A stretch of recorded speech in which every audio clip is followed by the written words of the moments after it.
My life was totally and completely changed by Martin Luther King.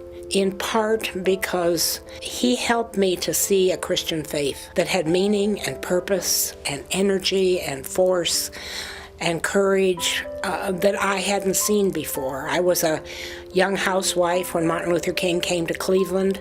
I was 33 years old. I was raising 3 children, very much a church lady, working hard in my local congregation.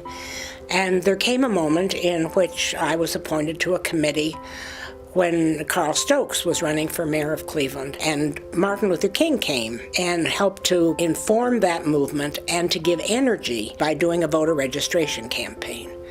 And one day in a meeting, he said very casually, "I've been to many black churches in this town, but I've never been invited to a white church." And I, being young, inexperienced, not the pastor, simply said, "Well, we have a young pastor who's very involved in the civil rights movement, almost naively. Why don't you come to our church?" He'd already won the Nobel Peace Prize. He was already a world figure, and I thought the church would be thrilled. And they weren't.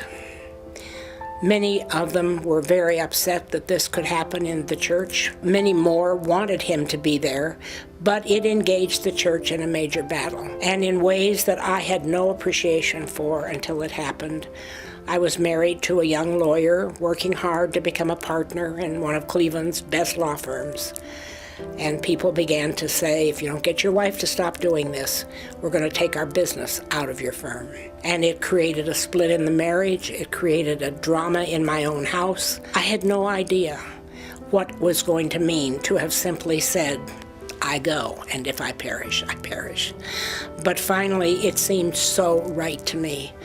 And the church engaged in a major battle over this. But in fact, the people who wanted him there ultimately took hold. And though he was not ever allowed to speak inside the church, he spoke outside the church. And the day he spoke, thousands of people came. They never would have all fit into the church.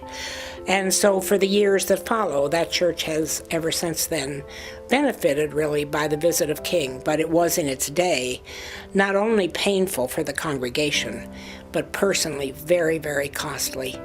And yet it very much made me who I am.